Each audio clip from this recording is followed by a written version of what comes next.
I'm probably from a pretty traditional sort of background. Father was a jockey, grandfather was a trainer and all that sort of stuff. And left school when I was 14 and left home when I was 15 and moved from Brisbane to Canberra, and I was apprentice jockey up in Canberra. I only rode for 18 months because weight sort of got hold of me, but I was lucky enough to win an apprentice premiership up there, which was great. After I finished riding, I got a foreman's job for a very good trainer in Canberra called Keith Dryden. I was there for a couple of years. I actually bought a horse to Melbourne for Keith and ran it in a couple of the spring races. And we went out one night and saw the big lights of Melbourne and went to an ordinary sort of nightclub in King Street. And I met a pretty blonde there and I married her 2 years later. So it was either stay in Canberra or move to Melbourne. So I decided to move to Melbourne and got offered a foreman's job with Rick Lacey. And so that's how my life sort of ended up in Victoria. Fortunately had a couple of very good clients called Peter Sanders and Jim Mann at the time, and they were sort of looking to invest in a country property, so the three of us got together and we decided to build a training facility that I could move out of Geelong and set up our own training facility. We looked at a lot of properties and we finally found this block of land, and we developed this, and that was 10 years ago now, and the property's we're probably only 12 months off really completing the whole thing. We've poured a lot of money into the place. That's right. But the main thing is we really want to develop a property that we could gallop our horses on, have our own trials, do everything, and be completely self-sufficient. And that's where it's at.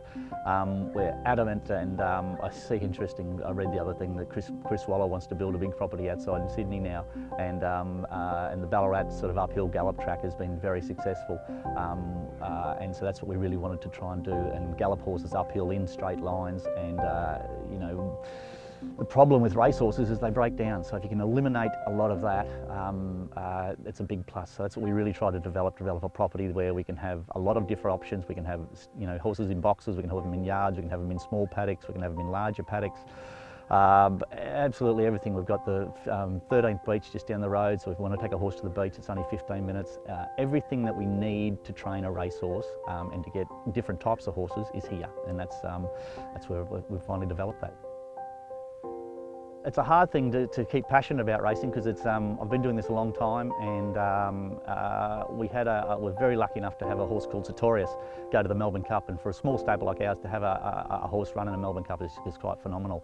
And then we retired Sartorius, and I must admit we did hit quite a flat spot, and we were still training enough winners and the horses were going okay, but it was certainly we're questioning whether we want to keep doing it or what we want to do and where the future lies.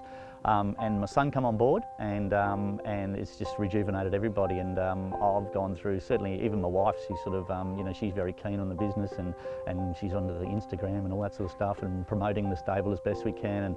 And he's brought a whole new enthusiasm to the stable. So we've now got sort of my experience, and sort of I can more or less sit back and train the horses. And you've got a young guy who's mad keen on success, and that's what's really driving the stable at the moment. And nobody's more passionate. And James is a very good winner too.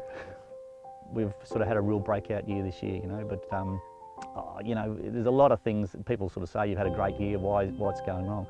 You know, there's no Moody, there's no Weir, there's no Smurden, and they're probably, you know, they're probably swabbing and looking at stables a lot more, and we're very much a clean skin stable, and we're having, you know, a lot of success, and I don't think that's by any fluke. I'm a big believer that all you can do in training racehorses is you can work them, you can feed them, you can have them shod, and outside that it's all a bit of luck, you know. And we've got a very good farrier, we've got our feed program down to perfect. I think we've got the work of the horses right. We've got the dynamics of the place is working well, we've got a good team, so yeah, hopefully it should all continue. But I believe with the system we've got and our proven record that if we do get a good horse, we can take it right to the highest level.